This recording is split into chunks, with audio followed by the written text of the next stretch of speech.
অত্যাচারটা শুরু করছে, জায়গা সম্পদ লেখা দিয়া লাইলাম, অন বোন চারিয়া দেখতারে না, ফুতানটাও দেখতারে না। আমি যখন কি করুম, আমি তো আর বাইক কোল পাইতাছি না গো। ফুতানটারে সব কিছু লেখা দিয়া লাইছি। আমি কি ভুল জানি করছি, আমি এখন কি করুম ফুতানটারে। আমি যদি এখন কাম কাজের মধ্যে যাই গিয়া, তাহলে তো ফুতানটারে আবার মান সম্মানের ব্যাপার হয়। আমি এখন কি যে করুম, আমি তো আর বুঝা গোলাইতাম পারতাছি না। জায়গা সম্পদ দিয়া লাইলাম, বোন চারিয়া যে সব কথা কয় আমারে, আমার তো আর এসব কথা সহ্য হয় না। আমি কি যে করি। তুমি কি চিল্লাচিল্লি করতেছ না? বই একবার বইতাম পারলাম না। হ্যাঁ, চিল্লাচিল্লি করতে তোরা বই না, আমার লোকে যে সব ব্যবহার করে, আমার লোকে ভালো ব্যবহার করে না, কথাবার্তা কয় কি উল্টা পাল্টা কথাবার্তা কি কয়। উল্টা পাল্টা কইছি তোমার? তুমি বাড়ির মেয়েতে একটা দণ্ড বইতারি না, কালে চিল্লাচিল্লি করে, কালে চিল্লাচিল্লি করে। মানছে 10 বুড়া বাড়ি কত আনো যাইতেছে, 8 বাজারে ঘুরতেছে গিয়া, আর তুমি সারাদিন খালি ঘরের ভিতরে খালি বইতো। আমি আমার ঘর বাঁচি, আমি বই থাকতাম না ঘরে। বাইতে দাও, বাইতে গিয়া ঘুরে গা দাও। বাইর থেকে বাড়ি যেতাম না। কি করবা তুমি? তোমার ছেলে একটা মানুষ থাকতে না ঘরের ভিতরে, খালি হাই উতাস করো। মানুষ বাজার 8 বাজার আছে না, 8 বাজারে গিয়ে বইতে রান্না একটু ঘুরতে রান্না। আমি বাইর থেকে বই যেতাম না, তোরা কইতাছ কি করবা? সব লিখে দিলে ওন জানো তুই নতুন কি আইন করছে না মুনছি দাও। আমি ঘোরাগাড়ি করতে ঘোরাঘুরি করতে না, কি করবা তুমি? এই সবুজ, সারাদিনে খালি বাড়ির মধ্যে বসে চিল্লাচিল্লি করে। এই কি হ্যাঁ ভাই, শুনছিস? আরে সারাদিনে বাড়ির ভিতরে বয়া খালি চিল্লাচিল্লি করে, হাই উতাস করে, হিডা নাই হিডা নাই, কি না দিতেছিলাম আমরা সব কিছু তো আমরা দিতেছিলাম। ইয়া বড় খালি চিল্লাচিল্লি করে ঘরের ভিতরে। আমি চিল্লাচিল্লি করি, ঘরের ভিতরে এক আমি তোর শত্রু হয়ে গেছি গা, আমি তোর শত্রু হয়ে গেছি গা। জায়গা সম্পদ তোরা লিখে দিতস কেন? জায়গা তো লিখে দি ভাই, টাকা লেখা দিত না আমরা তো তোর বোন ছেলে জামানে কোন অত্যাচার করে তোরা বইতে জানোস না?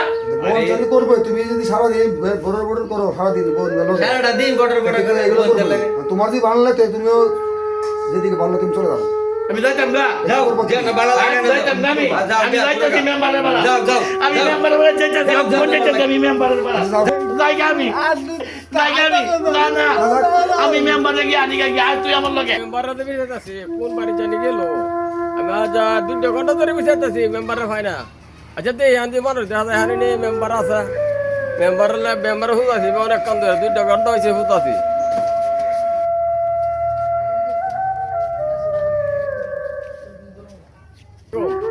ব্যবসা আপনারা 2 ঘন্টা ধরে বিছাইতাছি। আচ্ছা আচ্ছা, কি ব্যাপার? আমার একটু দরকার, তুমি বিছাইতাছি। আচ্ছা, না, বসেন, আমরা বসেন। পাইছি না। বসেন। আচ্ছা বল। এখানে একটা দরবার নিয়ে বসছি, আচ্ছা আচ্ছা তো এটা শেষ করে সেই রায় পরে রাতে তো আপনার এখানে যাবো। আচ্ছা আচ্ছা, আলহামদুলিল্লাহ। আচ্ছা বসেন। হ্যাঁ বলেন। আমি আনছি গিয়া বুঝছেন, ফুলাবান আমার ঘর থেকে বাইরে হয়ে যায়, জায়গা সম্পদ লিখে দিয়ে লাইছিলাম, আপনি জানেন না? হ্যাঁ। লিখে দিয়ে লাইতাম, ওখানে আমার অত্যাচার করে, বোন চারিয়ে যা সব কথাবার্তা কয় বুঝছেন। আমার এইসব কথাবার্তা সহ্য হয় না ভাই। আজকে আমার বাইরে করে দিতে ঘর থেকে, আচ্ছা ঠিক কে আছে, লেগে গিয়ে আপনারা আনছি।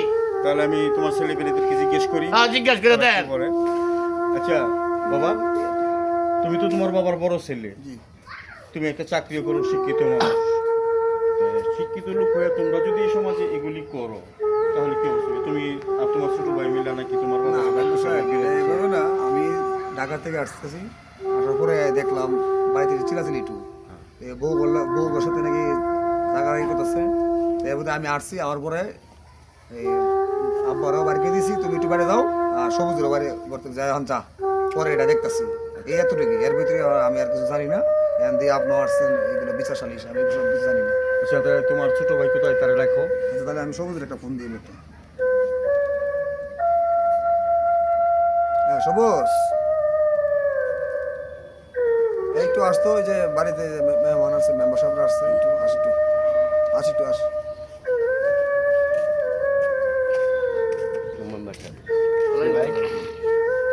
ভাই মেম্বার সাহেব আসছে, আব্বারা নাকি বাইতে বাড়ি দিছি, ধাক্কা দেয় এগুলো লেন। আমরা তো বাইতে বাড়ি না, বলছি তুমি ওই জন বাইরে যাও, তোর এখান থেকে যা, মাথা ঠান্ডা কর। মানে আব্বা তো মনে করে যে উল্টা পাল্টা কথাকে বিচার সালিশ ধরা করছে। দেখা যাক, আমার আঙ্কেল তো সমস্যা নেই, আমি দেখি কি করে। আচ্ছা তাহলে সমস্যা, হ্যাঁ কারণ আপনি বলতেছেন একরকম, অবশ্য আপনার ছেলেপেলেরা বলতেছে, তারা যেভাবে বলতেছে এটা আসলে তো তেমন একটা ইয়া না। না আমার কিসের অত্যাচার কিছু করে, না। আমার অত্যাচার করে, আমার টাইম মতো বাদ দেয় না, বোন ছেলে আমার খুব কষ্ট দিতেছে। হ্যাঁ, এটা ঠিক আছে, হয়তো বা বউরা এমন করতে পারে, ছেলেরা সবাই যখন বাড়িতে থাকে না, তারা এই দিকে থাকে। সবুজও খারাপ ব্যবহার করে, থেকেই তোমাদের সবুজ আমার লগে খুব খারাপ ব্যবহার করে। আচ্ছা ঠিক আছে, ওটা আমি দেখতেছি। তোমরা সবাই মেম্বার সাহেব, প্রত্যেকের আমি একটু কথা বলি একটু মাঝখানে একটু। হ্যাঁ বল। একটা জিনিস যদি সারাদিন যদি বউর সাথে যদি এই পেঁয়াজ এই পেঁয়াজ এইটা এইটা যেহেতু আমাদের তো নাই, যেহেতু তাহলে বউর সাথে এইভাবেই তার কথাবার্তা বলা দরকার। কিন্তু তারা তো পরের মেয়ে, এখন যদি সারাদিনই বউ খালি পেঁয়াজ ধরে তখন তো তারা উল্টা পাল্টা কথা বলবি।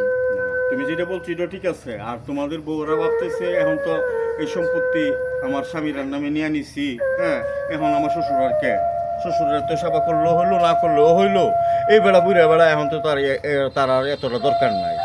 তবে তোমরা একটা জিনিস জানিয়ে রাখো, বর্তমান সরকার দেশে এমন একটা আইনে প্রণয়ন করতেছে যে এই আইনটা হলো কি, যে যদি পিতা বা মাতা তার কোনো সহায় সম্পত্তি তার ছেলে মেয়ে যার নামে লিখে দিয়া দেওয়ার পরেও সে যে এটার মালিক ছিল এবং সে যতদিন বর্তমান থাকবে পৃথিবীর বুকে ততদিন পর্যন্ত সে এটার মালিক থাকবে। তুমি ইচ্ছা করলেই এই সম্পদটা তুমি বিক্রি করতে পারবে না যদি তোমার বাবা সিগনেচার না দেয়। হ্যাঁ, আর তোমার বাবা যদি একটা কিছু করতে যায়, তোমার বাবার এখতিয়ারটা থাকবে বেশি। তোমার বাবা যদি একটা কিছু করতে যায়, সে তার নিজস্ব এখতিয়ারে পারবে। এই আইনটা বর্তমান সরকার এটা পাশ করতেছে। তো এই যে প্রস্তাবিত আছে এটা পাশ করতেছে, যদি এটা হয় তাহলে দেখো এই একজন বুড়া মানুষ এত কষ্ট কইরা তোমাদেরকে লালন পালন করে সেটা লেখাপড়া শিখাইয়া তোমাকে লেখাপড়া শিখে চাকরি দিচ্ছে, ও একটা ভালো একটা কাজ করতেছে, ব্যবসা করতেছে। এই যে ব্যবসা করতেছো আর এই চাকরি করতেছো, এটা কার দ্বারা পাইছো? এই মা বাবার দ্বারাই তো পাইছো। তো এই মা বাবার অবদান দিয়া সেরা যদি এখন তোমাদের বউরা পায়া যদি তোমাদের মা বাবারে বুইলা যাও, তাইলে বাবা এটা আল্লাহ সহ্য করবো না বাবা আমরা বলবো কেন, আজকাল তাদের দ্বারা আমরা এতটুকু আসছি, এখন যদি আমরা বলি যে এটা আসলে অন্যায় না, কিন্তু আমরা তো তাকে বের করি নাই। এখন সে যদি মিথ্যা কথা মানে বাবা তো এটার কিছু বলার নাই, মানে আমরা অন্যায় না করলে অন্যায়, বাপের উপর তো আমরা না। হ্যাঁ তা ঠিক আমরা আছে। তো অন্যায় না এখন করলে তোমাদের- অন্যায়, এখন কিন্তু তোমাদের বাপের যদি প্রতি- একটা বিচার দিয়ে ফেলাইছে বা বিচার আপনার কাছে বলে ফেলাইছে, এখন আমরা অরিজিনালি অপরাধী। হ্যাঁ এটা ঠিক আছে। এই যে তুমি এই জ্ঞানী লোক, শিক্ষিত লোক শিক্ষিত ভাষায় কথা বলে, শিক্ষিত জ্ঞানের মতোই কথা বলে। ও তো কথা বলে কিন্তু ওর কথায় তো তোমার বাবা বেশি রাগান্বিত হয়ে হয়তো একটু যায়। জানে না, একটু একটু এছাড়াও তো ওর একটু চড়া মেজাজ। ওর আমি থাপড়া এটা পরে বাইরে যা হাঙ্গা, মানে বাবা তো মনে করেন আব্বা তো গিয়া বিচার দিছে বাইরে করতে, আমি কল্পনা করতে পারি ও, না। ঠিক আছে? আচ্ছা আচ্ছা ঠিক মাটিতে আছে। বসে তো এখন আমরা এটা দরবারে লিঙ্গার করবো না, এটা শর্ট করে আমরা ওই যে আবার ওই যে ভাই আসছে তার আবার একটা দরবার আছে, তার এখানে যাইতে হবে। হ্যাঁ আমারও সময় খুব কম। তো তোমরা তোমাদের বউদেরকে শাসন করবা, বলবা যে তোমাদের বাপের বাড়ি সাইরে আইছো, এখানে আসছো, আমার মা বাপ হলো তোমার মা বাপ। যদি এমন হয়ে থাকতে পারে তোমরা তাদেরকে রাখবা, নতুবা তাদেরকে বলবা যে তো প্রয়োজনে তোমরা যাইবা, কিন্তু আমার বাবা মা তো আমি পাইতাম না। বউ পায়াম একটা গেলে আরেকটা পায়াম, বাবা মা তো আর দ্বিতীয় পাইতাম না। তুমি কি পারবা আরেকজনের বাপ দেখতা? না, না। কিন্তু আরেকটা মহিলা তুমি ঘরে আনতে পারবা। আর বউদেরকে মহিলাদের উদ্দেশ্যে বলতেছি যে তোমরা সতর্ক হয়ে যাও, তোমরাও ভবিষ্যতে কোনোদিন এটা ভাববো না। তুমিও একদিন মা হইবা, মা হইছো তোমরা তো অলরেডি মা হইছো, তোমরাও একদিন শাশুড়ি হইবা। তখন বুঝবা যে আজকাল যে শ্বশুর শাশুড়িরা দৌড়াই দিতেছি, বাইর করে দিতেছি, আমার কিন্তু সেই দিন সামনে আইসা গেছে। তো যাই হোক, এখন তোমরা দুই ভাই মিলা তোমার বাবার কাছে মাপ চাও খুশি করে তাহলে তোমরা ঘরে নিয়ে যাও। হ্যাঁ, আর তুমি একজন শিক্ষিত লোক, আমি তোমার কাছ থেকে সব যে জায়গায় একটা উল্টে কথা লাগানো সুন্দর তুই। আচরণ পাইছি, আব্বা হ্যাঁ, করে দেন ওরা বউ। মাফ করে দিতাম, তোরা যে সব ব্যবহার করে মাফ করে দিতাম। হ্যাঁ আমার ছেলেরা খুব ভালো। হ্যাঁ, আচ্ছা আচ্ছা যা, আচ্ছা যা, আর যে তেমন কোনো সময় কাম না হয়, ঠিক আছে? আরে আচ্ছা আপনার কাঁধে ব্যাগ কেন, হাতে ছাতা কাঁধে ব্যাগ, আপনি কই যাইতেছেন, কি ব্যাপার, আমি তো খুব দুঃখিত কি দুঃখ আপনার? ভাইয়া ধরে বুঝাতেছি মেম্বার সাহেব, আমার এই গল্পটা বা আমার এই অবস্থাটা আপনি একটু দেখবেন। হ্যাঁ, আপনার কি সমস্যা নেই? আমার সমস্যা হলো আমার আধা বাইতে বাইরে দিছে, আমার যখন খাবারটা হলে বাইরে আয় করছে। আমি ছেলেরা বাইক করে দিচ্ছি, ছেলের বউরা বাইক করে দিচ্ছে। তো আপনি তো এই সালিশটা একটা সালিশ চলছিল, এই অবস্থাতে আপনি বলতে পারতেন, বলতে পারলে তো আমরা আমার বাড়িটা আপনি দেখে লোন, বাইরে গিয়া লোন, বাইরে গিয়া সালা ভরা কত করে ওর বাড়িতে যাই। বাইরে গিয়া আর আচ্ছা, ঠিক আছে। আগে আমরা দেওয়া আমার পরিবেশটা কি আচ্ছা ঠিক আছে, তাহলে আসি। এই সামাল, এই আসো তো বাবা, এই তোমাদের মতো এই আরেকটা ঝামেলা এখানে। হ্যাঁ আমরা আসো, এই যে শেষ করি। আইসো।